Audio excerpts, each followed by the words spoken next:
So here's my new LMAs. Here's the old ones. Old ones come out. Here they are. It's a spring in a cylinder, and you can squeeze them.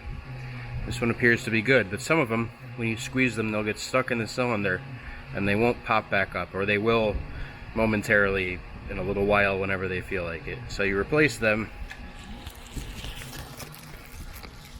with these upgraded ones, which are just a spring. And that little spring, you pull the old one out and you put the new one in. I might have to oil them first, probably, so I'll do that. But there's the first one, so that part's pretty simple. The only part that was a pain was everything else to get to this point. So I only pulled the rod out that far, and these three rockers fell. So they're right in there. As long as I don't lose them, it should be okay. So now I'm going to pull it out a little farther.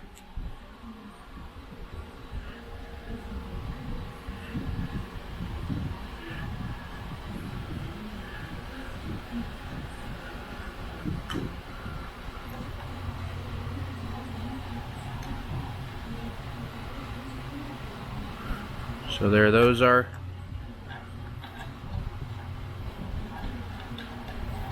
And here's the old LMA.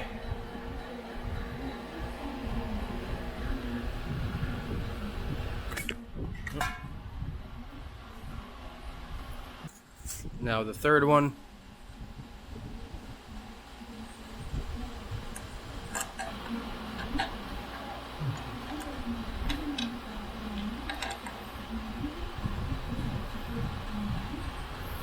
So I don't know if I just noticed it on this one, but there's a little prong sticking out on this one. I didn't notice it on the others.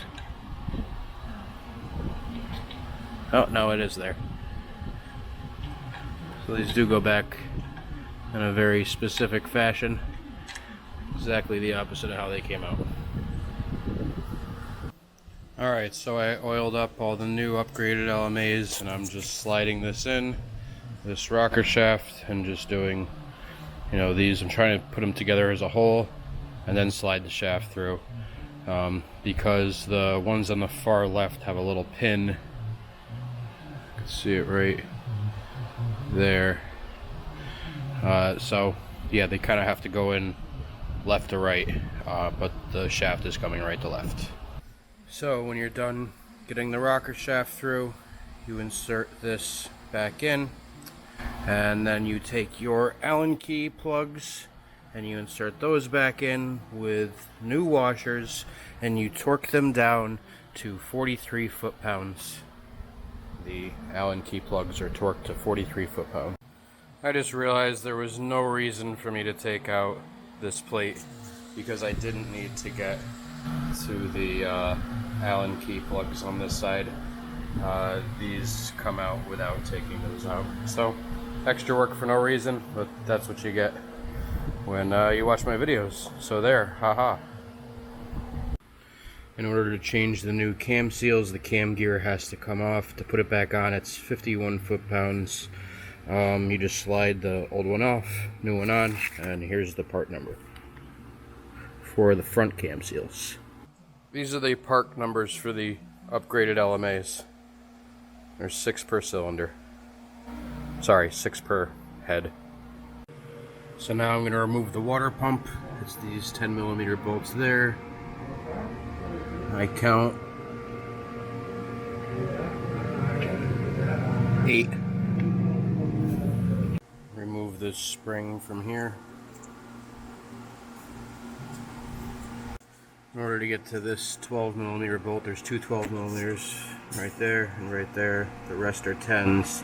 This pulley was in the way of this bracket behind it, so it seems to be a little idler pulley. Maybe it's a tensioner. I don't know. I think it's a tensioner actually. So anyway, I had to take that off to get access to that. I'm not going to take it all the way off for now. I'm just loosening it. I had to break the bolt. It was on there pretty good. So I had to gently pry off this water pump. I'm sure there's a block drain somewhere to get out the coolant, but I was too lazy to look up where it was, so I just pried it off slowly, let the coolant fall. But the reason it had to be pried off is there's a dowel there and a dowel there. Now it doesn't say you have to do a sequence in here, but I started this bolt, that bolt, that bolt, that bolt, that bolt, that bolt, and just kind of keep crisscrossing inside to outside. Now I'm going to inspect my oil pump. It says you have to take off the oil pan to do this in the dipstick and that hose, but I don't quite believe that's true, so I'm going to try to do it with just these bolts right here. I just took this idler pulley off tensioner, and yeah, so I'll see how it goes. I might have to end up taking the oil pan off. So keep in mind that most of the bolts are the same length, except for these two right here. They are shorter. On the crank here, there's a keyway and a key, and you just grab some needle nose and pull out the key. And that allows this to come off. And this.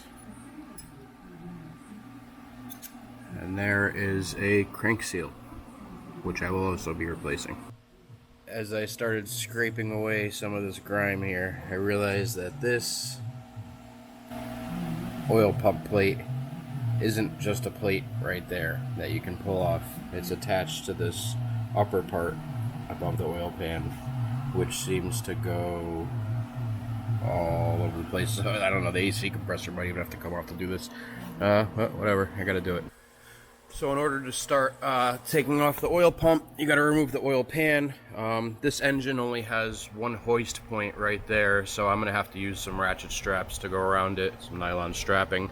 If my clutch was on and my transmission was on, there is one more hoist point on the transmission, but it's not, so I have to do what I have to do. But anyway, so these bolts down here are all 10 millimeter.